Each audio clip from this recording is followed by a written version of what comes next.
Shalom jemaat yang dikasihi Tuhan. Kita bertemu kembali dalam persekutuan tengah minggu kita. Sebelum kita memulai persekutuan kita sore hari ini, saya ajak kita untuk berdoa bersama. Bapa dalam surga, kami bersyukur kepadamu Tuhan. Pada sore hari ini Tuhan mengumpulkan kami lewat persekutuan tengah minggu secara online.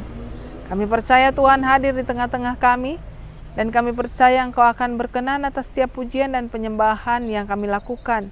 Sebab semua ini kami lakukan dengan kerinduan dan kesungguhan kepada Tuhan. Di dalam nama Tuhan Yesus kami berdoa. Amin. Saudara yang dikasihi Tuhan, rencana Tuhan itu indah dalam hidup kita, sekalipun tidak dapat kita mengerti. Karena itu mari kita naikkan pujian ini bersama-sama. Indah rencanamu Tuhan.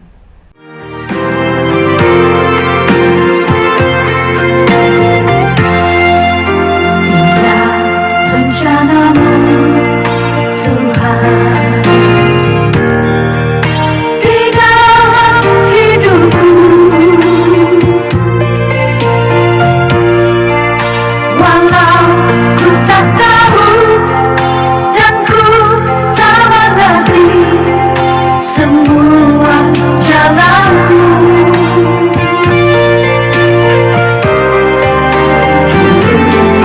Tak tahu Tuhan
Saudara, rekan-rekan kita dari Komisi Dewasa dan Si Dewasa Muda akan bersama-sama menaikkan pujian yang indah, yaitu Waktu Tuhan yang Terbaik.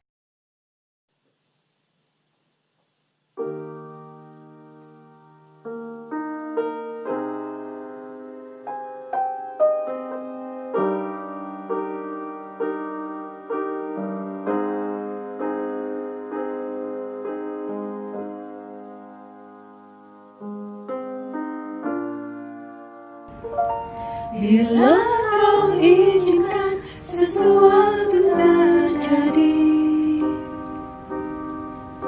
ku percaya semua untuk kebaikanku.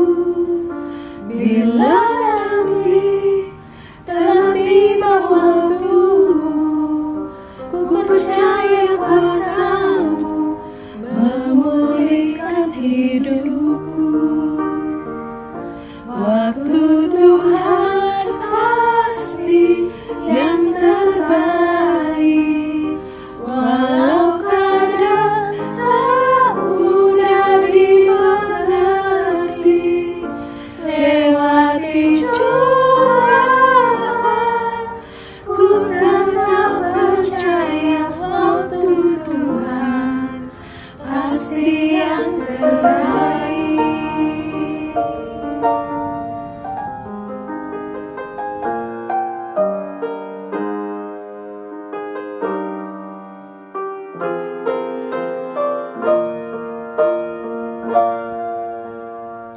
Bila kau izinkan sesuatu terjadi, ku percaya semua untuk kebaikanku.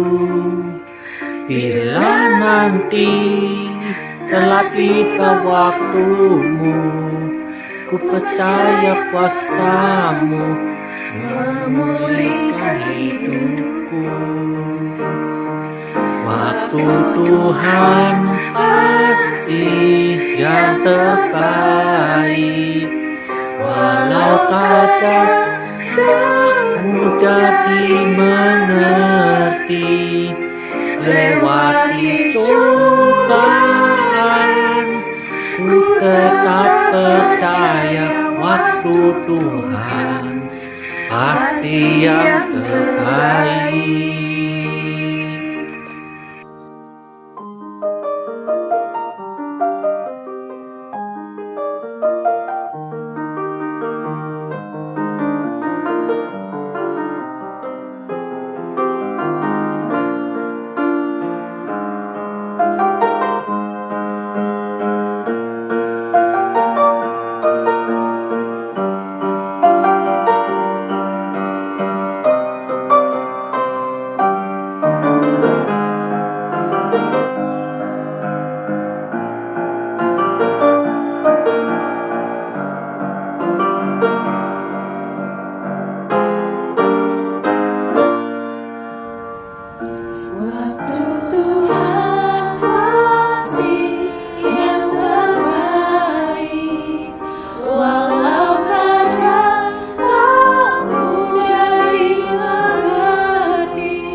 Shalom jemaat yang dikasihi Tuhan, mari sebelum kita bersama-sama merenungkan firman Tuhan pada sore hari ini, saya ajak kita untuk berdoa sekali lagi. Bapa dalam surga, kami bersyukur kepada Engkau Tuhan, sebab Engkau memberikan kami waktu, kesempatan membuka firman Tuhan, membacanya, dan kemudian berusaha untuk menyelami akan kedalaman makna firman Tuhan. Tolong kami Allah Roh Kudus, kuasai hati dan pikiran kami, supaya firman-Mu itu sungguh-sungguh dapat kami mengerti dan dapat kami lakukan dalam kehidupan kami hari lepas hari. Terpujilah nama-Mu ya Bapa, dalam nama Tuhan Yesus kami berdoa. Amin. Jemaat yang dikasihi Tuhan, sore hari ini tema kita adalah indah rencana-Mu Tuhan. Saudara, kita mungkin mengenal lagu yang sangat familiar dengan kita, yaitu indah rencana-Mu Tuhan di dalam hidupku, walau ku tak tahu dan ku tak mengerti semua jalan-Mu. Saudara, untuk menyanyikan pujian ini terkadang itu menjadi satu hal yang indah dan sangat menyentuh hati, khususnya ketika apa yang kita rencanakan dalam hidup kita itu tidak terjadi sesuai dengan apa yang kita inginkan. Namun kenyataannya saudara, banyak orang yang kemudian merasa kecewa, merasa sakit hati ketika apa yang menjadi rancangannya itu berbeda, sangat berbeda dengan apa yang Tuhan rancangkan dalam kehidupannya. Saudara, firman Tuhan yang mau kita baca pada sore hari ini kembali mengingatkan kita bahwa rancangan Tuhan itu sangat berbeda dengan rancangan saudara dan saya. Dan rancangan Tuhan yang berbeda itu adalah pasti rancangan damai sejahtera yang terbaik untuk saudara dan saya. Saudara mungkin sudah tahu di mana ayat ini, kita akan buka bersama. Saya akan bacakan untuk kita semua. Dari Yesaya pasal 55 ayat yang ke-8. Sebab rancanganku bukanlah rancanganmu dan jalanmu bukanlah jalanku, demikianlah firman Tuhan. Seperti tingginya langit dari bumi, demikianlah tingginya jalanku dari jalanmu dan rancanganku dari rancanganmu. Nah, saudara yang dikasihi Tuhan, suatu ketika ada seorang pemuda tinggi besar, badannya cerdas, luar biasa jeniusnya. Dia punya satu kerinduan yang besar, yaitu dia ingin menjadi jenderal angkatan darat, saudara. Karena dia badannya sudah cukup masuk ukuran sebagai seorang angkatan darat, dia punya kecerdasan yang jauh di atas rata-rata orang-orang pada umumnya. Lalu dia juga punya kecakapan, potensi yang luar biasa, saudara, dalam memimpin. Maka dia punya satu kepercayaan diri yang besar bahwa dia akan menggapai cita-citanya ketika dia dewasa nanti. Nah saudara yang dikasih Tuhan, waktu dia dewasa, dia kemudian mendaftar untuk menjadi angkatan darat. Semua persyaratan sudah dipenuhi, tapi sayangnya hasil tesnya juga adalah yang terbaik. Tapi sayangnya waktu hasil tes fisik keluar, saudara, ada satu hal dalam dirinya yang kemudian membuat dia tidak diterima sebagai angkatan darat di negaranya. Apa itu, saudara? Satu hal yang mungkin kelihatannya sangat kecil, yaitu pemuda itu memiliki telapak kaki yang rata. Jadi biasanya telapak kaki orang itu agak cekung gitu, saudara. Pemuda itu punya telapak kaki yang rata, atau mungkin kita sebut itu telapak kaki bebek, saudara. Dan karena alasan inilah kemudian dia tidak diterima di angkatan darat di negara dia. Saudara, hal kecil tapi membuat dia jengkel, dia kesal karena dia nggak bisa diterima. Dan tentunya karena dia nggak bisa diterima, itu berarti cita-cita dia akan gagal atau tidak tercapai. Bukan cuma sekali dua kali dia coba mendaftar masuk, saudara. Dia coba lagi tahun depan, coba lagi. Beberapa kali dia coba sampai akhirnya dia menyerah. Karena dia pikir usia dia semakin bertambah, dia harus segera banting setir daripada cita-citanya yang selama ini dia idam-idamkan. Akhirnya dia masuklah ke dalam dunia kedokteran, saudara. Dia diterima di situ. Dia tekuni sebagai ahli bedah dan dia lulus. Dia mendapatkan predikat dokter ahli bedah terbaik di negara dia. Dan saudara, bukan cuma itu, semua pasien yang ditangani oleh ahli bedah ini pasti kemungkinan sembuhnya itu adalah yang tertinggi di antara dokter-dokter yang lain. sehingga dia disebut sebagai tangan ajaib pada masa itu, saudara. Semua orang-orang yang datang kepada dia yang kemungkinan sembuhnya itu sangat minim, ketika ditangani pasti itu akan berhasil dan mereka pasti akan sembuh. Dia menangani seorang anak laki-laki datang kepadanya untuk dioperasi dan anak laki-laki itu sembuh, memberikan sukacita bagi keluarganya. Dia menangani seorang tua yang sudah tidak punya harapan dan kemudian dia bedah dan sembuh dan semua keluarganya bersukacita, saudara. Banyak sekali nyawa-nyawa atau jiwa-jiwa yang sudah diselamatkan melalui tangannya yang sangat ahli itu. Namun hal itu tidak membuat dia kemudian move on daripada sakit hatinya kepada Tuhan, kemarahannya kepada Tuhan, kekecewaannya kepada Tuhan. Sampai dia berangsur-angsur sudah menua, berkeluarga, dia kemudian juga mengajar dokter-dokter muda yang lainnya, saudara, untuk menjadi ahli-ahli bedah. Tapi tetap saja dalam hatinya itu masih kecewa kepada Tuhan. Kekecewaannya ini membuat dia mundur di dalam mengikut Tuhan. Dia mulai enggan untuk ke gereja, mulai enggan untuk berdoa. Dan lama-lama dia mulai kritis ketika orang mulai menyaksikan imannya kepadanya. Sewaktu orang bersaksi tentang imannya, dia melontarkan pertanyaan-pertanyaan yang sinis dan tajam kepada mereka dengan upaya supaya orang itu kehilangan iman kepada Tuhan. Tuhan sayang tidak sama dia, saudara? Masih sayang. Waktu dia sudah lanjut usianya, saudara, dia tidur dalam kesakitannya. Kemudian dalam mimpinya Tuhan datang sama dia. Tuhan bilang, kamu masih kecewa kepadaku? Saudara, dengan amarahnya masih meluap, dia katakan, saya kecewa. Kenapa? Saya yang begitu berbakat ini, Tuhan tidak izinkan untuk menjadi seseorang yang sesuai dengan harapan saya. Bukankah itu sangat mudah? Saya sudah memenuhi semua syarat untuk menjadi angkatan darat, tapi cuma gara-gara persoalan kecil telapak kaki saya itu saya nggak bisa jadi angkatan darat. Lalu Tuhan bukakan pikirannya melalui mimpi itu. Coba kamu lihat, bagaimana kalau rancanganmu itu terjadi dalam hidupmu? Kamu memang lulus menjadi orang yang sangat berprestasi, jadi jenderal yang disegani, tetapi dalam tugas misimu yang pertama, di situ kamu gagal dan kemudian kamu meninggal. Pemuda itu terdiam, saudara. Sekarang lihat apa yang menjadi rancanganku dalam kehidupan kamu. Kamu menjadi dokter bedah yang ahli dalam menangani semua orang-orang sakit. Orang-orang yang datang kepadamu itu kemungkinan sembuhnya, hidupnya itu tinggi. Mereka pulang sehat, pulih, dan menjadi sukacita bagi keluarganya. Dan kamu lihat, kamu ingat, kamu pernah menangani seorang anak kecil datang kepadamu dan kondisi yang sekarat, kemudian kamu bedah dia dan dia sembuh. Lihat kehidupannya sekarang, katanya. Dia sudah menjadi orang yang berhasil, bahkan dia menjadi seorang jenderal, sama seperti impianmu dulu. Mungkin bukan kamu yang menjadi jenderal, tapi kamu berhasil membuat seorang anak yang kamu pernah tangani menjadi seorang jenderal yang ternama dan disegani. Saudara, singkat cerita, pemuda itu kemudian diberi kesempatan bertobat di usianya yang tua.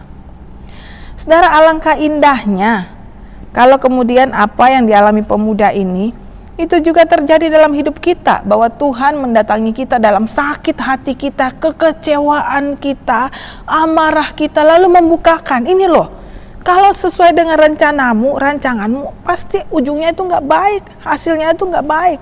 Nah, sedangkan rancanganku itu yang terbaik untuk kamu. Maka pasti kita akan berkata selalu amin, puji Tuhan. Tapi sayangnya, saudara, terkadang kehidupan ini tidak seperti apa yang dialami pemuda tadi, saudara. Bahwa walaupun kita berlutut berdoa memohon Tuhan, apa sih rancangan Tuhan dalam hidup saya? Terkadang rancangan itu tetap menjadi sesuatu yang kabur dalam hidup kita. Dan kita hanya perlu mengandalkan iman kita untuk meyakini bahwa rancangan Tuhan itu pasti yang terbaik buat hidup saya. Saudara yang dikasih Tuhan, yang kita baca pertama itu adalah kitab Yesaya. Siapa Yesaya, saudara? Dia seorang nabi besar. 5 dari seorang nabi besar yang dipanggil Tuhan untuk melayani orang-orang Israel, memberitakan suara Tuhan kepada orang-orang Israel di tengah-tengah zaman yang sangat tidak mengenakan. Kenapa saya katakan tidak mengenakan, saudara? Sebab orang-orang Israel pada zaman Yesaya itu berada di dalam pembuangan. Atau mereka itu sebagian besar diangkut oleh bangsa asing, yaitu bangsa Babel, untuk ada di negara Babel menjadi budak mereka. Kira-kira sama hidupan mereka waktu mereka menjadi budak di Mesir, saudara. Mereka hidup di Babel dengan ketidakmerdekaan mereka. Mereka hidup terikat karena mereka budak di sana, saudara. Lalu bagaimana dengan orang-orang Israel sendiri yang ada di Israel, saudara? Yesaya itu melayani orang-orang yang ada di Israel, bukan yang ada di pembuangan, saudara. Orang-orang yang ada di Israel itu, walaupun mereka dalam kondisi terpuruk, walaupun mereka dalam kesengsaraan penderitaan, tapi mereka tetap berdegil hati, saudara. Kenapa saya katakan begitu? Penyebab daripada penderitaan mereka sebenarnya awalnya karena mereka itu sudah menduakan Tuhan. Itu namanya selingkuh rohani, saudara. Mereka tidak lagi percaya sungguh-sungguh kepada Tuhan. Hati mereka sudah berbelok kepada ilah-ilah lain. Mereka melihat bangsa Asyur begitu besar, gagah perkasa, lalu mereka mulai kong kali kong kerja sama dengan bangsa Asyur untuk menjatuhkan satu dengan yang lainnya. Israel yang lainnya melihat bangsa Babel begitu gagah perkasa, perekonomiannya begitu maju, dalam peperangan mereka ditakuti, lalu mereka bekerja sama dengan bangsa Babel. Kemudian mereka menjadi kongsian dengan bangsa Babel. Bukan cuma kerjasama itu saja, saudara, tetapi iman mereka juga sudah mulai kerjasama. Kita tahu bangsa-bangsa asing itu, bangsa Asyur, bangsa Babel punya banyak dewa-dewa. Dan karena orang Israel ini waktu itu sudah terpecah dua, Israel Selatan dan Utara, dan saudara mereka saling menyerang satu dengan yang lain, mereka sudah tidak takut akan Tuhan lagi. Lalu mereka bilang, mereka mulai berkata dalam hati mereka, rancangan kita nggak terjadi sesuai dengan harapan kita. Mari kita tengok bangsa Asyur, bangsa Babel yang tidak takut akan Tuhan kita saja, mereka diberkati begitu luar biasa. Bagaimana kalau kita mulai mengadopsi dewa-dewa mereka?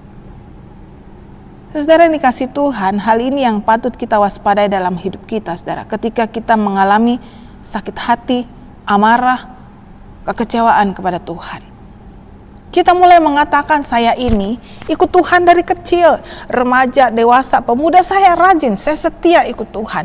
Bahkan saya rajin hadir di gereja, saya rajin melayani Tuhan. Tapi apa kenyataan yang terjadi dalam hidup saya? Saya cuma memohon hal kecil saja dan Tuhan tidak kabulkan itu.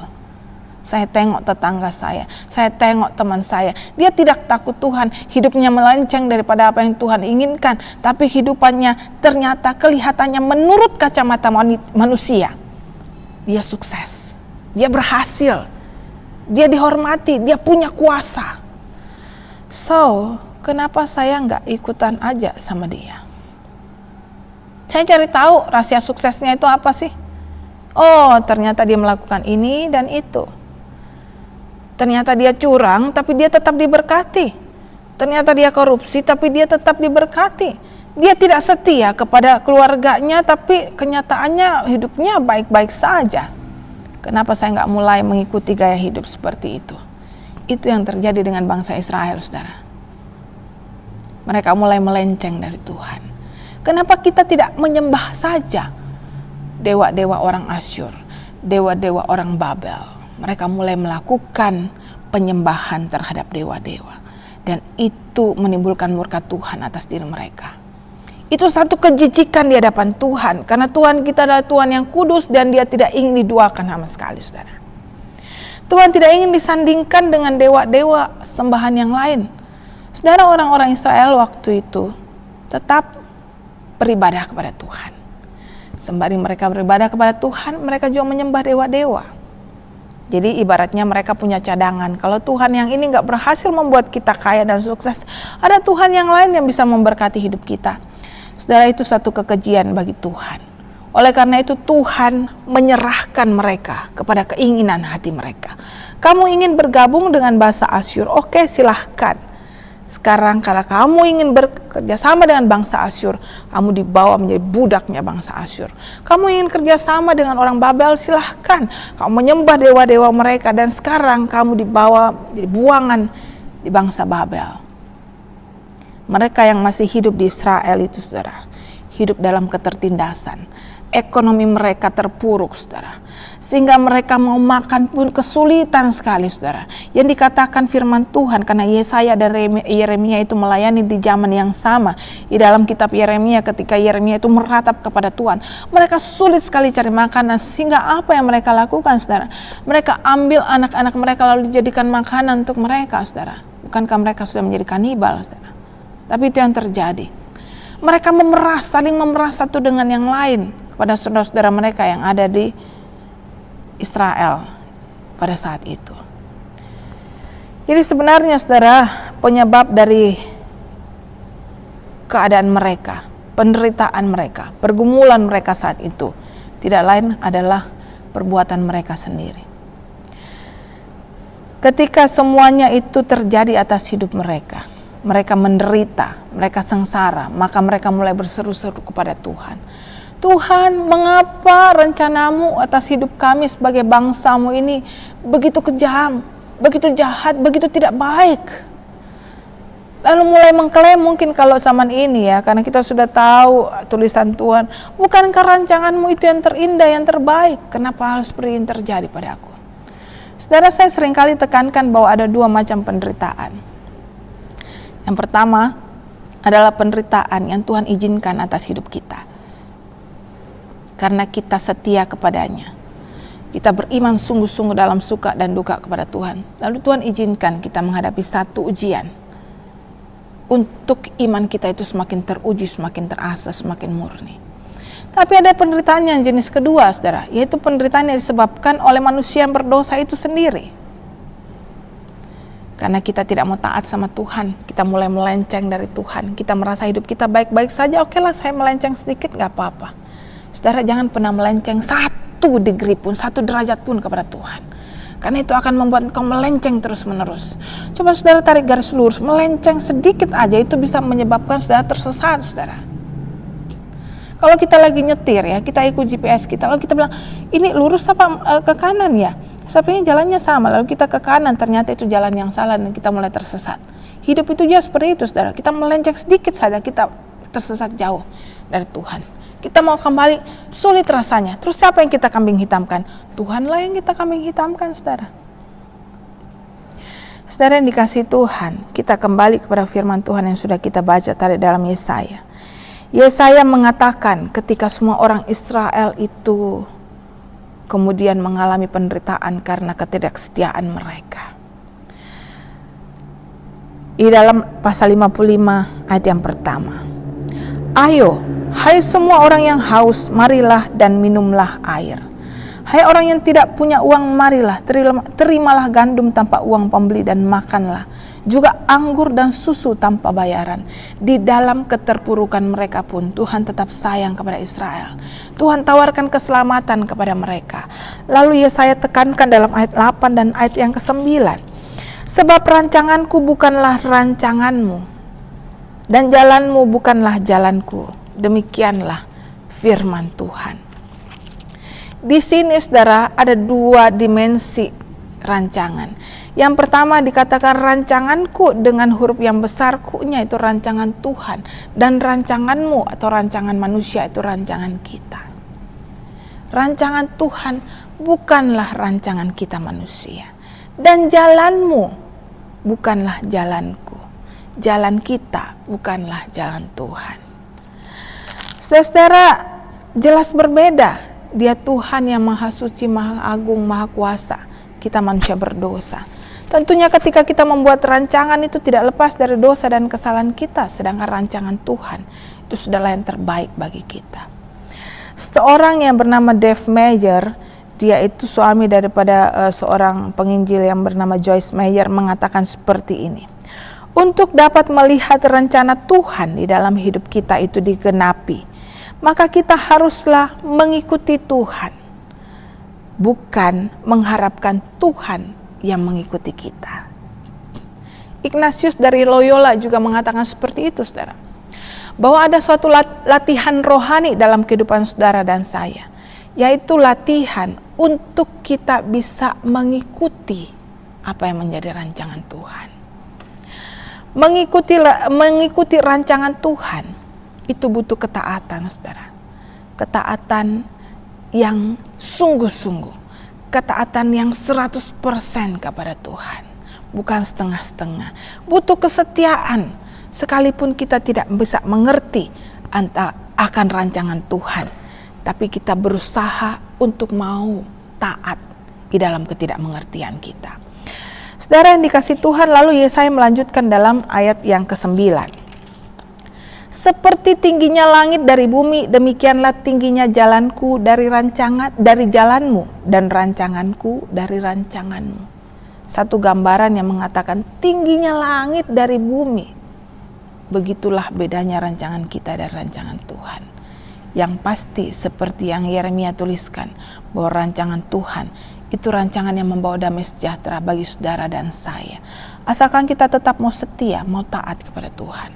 Saudara tahu, selama pelayanan Nabi Yesaya, dia melayani orang-orang Israel puluhan tahun.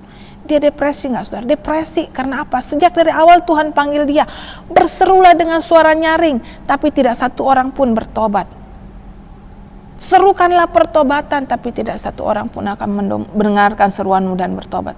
Saudara mau dipanggil menjadi hamba Tuhan, menjadi saksi Tuhan, berseru-seru tentang keselamatan, tapi Tuhan sudah bilang, selama kamu berseru itu, orang Israel itu tidak akan bertobat. Orang-orang yang kamu seru untuk bertobat tidak akan bertobat karena Tuhan memberatkan telinga mereka. Tapi apa yang saya lakukan, saudara? Di dalam ketidakmengertian dia akan panggilannya, di dalam stresnya dia, depresinya dia, saya tetap berusaha untuk taat dan setia kepada Tuhan sampai akhir hidupnya. Dia setia dan dia taat akan panggilan Tuhan. Sebab dia berpegang akan firman Tuhan ini, bahwa rancangan Tuhan bukanlah rancangan dia, jalan Tuhan bukanlah jalan dia, dan bahwa rancangan Tuhan itu yang terbaik yang membawa damai sejahtera bagi dirinya dan seluruh bangsanya. Saudara yang dikasihi Tuhan, saat ini kita juga mungkin mengalami seperti apa yang dialami oleh Nabi Yesaya. Mungkin konteksnya berbeda, saudara. Kalau Nabi Yesaya itu mengurus orang-orang Israel, kalau kita mungkin mengurus akan diri kita, keluarga kita, dan bisnis kita, atau masa depan kita. Ada yang bergumul tentang pasangannya, pasangan hidupnya. Berdoa untuk seseorang, tapi Tuhan tidak izinkan seorang itu menjadi pasangannya. Mungkin memang bukan dia yang terbaik untuk kamu. Ada seorang yang terbaik yang Tuhan sediakan untukmu, asal engkau tetap setia dan taat sama Tuhan. Ada yang bergumul dengan keluarganya, persoalan ekonomi, persoalan anak, persoalan macam-macam dalam keluarga. Lalu mulai berpikir, yang mana sih jalan Tuhan yang terbaik buat saya? Sampai saat ini saya nggak bisa ngerti. Saudara cuma perlu taat dan setia sama Tuhan. Israel yang begitu degil saja, Tuhan sayangi, Tuhan ingin mereka kembali kepadanya. Saudara dan saya juga disayangi Tuhan. Tuhan ingin kita kembali ke jalan Tuhan ketika kita melenceng dari jalannya. Tuhan ingin kita kembali untuk bisa mengerti rancangannya ketika kita mulai memaksakan rancangan kita kepada Tuhan. Karena itu saudara, tetap setia sampai akhir, sama seperti Yesaya. Supaya sampai kapanpun kita bisa berpegang bahwa rancangan Tuhan yang terbaik dalam hidup saya. Mari kita berdoa.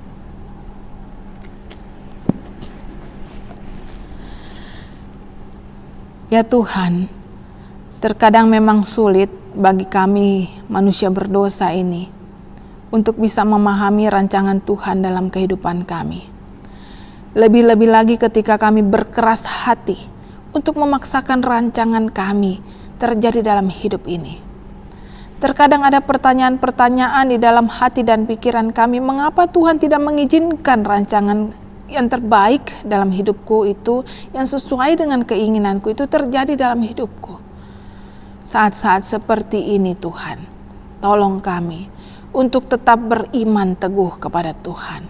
Saat-saat seperti inilah ya Tuhan, lembutkanlah hati kami, supaya kami tetap setia dan percaya bahwa rancangan Tuhan yang terbaik dalam kehidupan kami.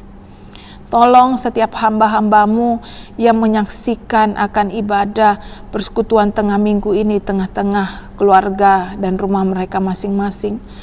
Masing-masing ada pergumulan, entah itu pergumulan pribadi, pekerjaan, usaha, keluarga, anak-anak, pasangan, dan lain sebagainya. Kami percaya tangan Tuhan yang penuh kasih itu tetap akan menopang setiap jemaatmu, setiap anak-anakmu. Dan Engkau akan memimpin setiap anak-anakmu ini untuk melihat jalan keluar yang terbaik di dalam kehidupan mereka. Berikan kesetiaan kepada setiap kami ya Tuhan, sehingga dalam ketidakmengertian kami tetap setia mengiring Tuhan. Berkatilah setiap jemaatmu, kehidupan mereka. Berkatilah mereka yang sakit. Tuhan, dengan tangan kuasa-Mu Engkau pulihkan mereka. Dengan kuasa Tuhan, Engkau sendiri yang menyembuhkan mereka.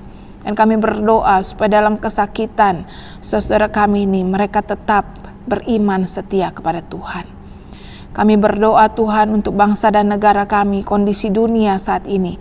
Terus-menerus kami berdoa supaya ada vaksin yang terbaik, ada obat yang terbaik menangani pandemi saat ini ya Bapa. Terpujilah nama-Mu Tuhan, di dalam nama Tuhan Yesus Kristus kami berdoa dan bersyukur. Amin. Ku tak tahu Tuhan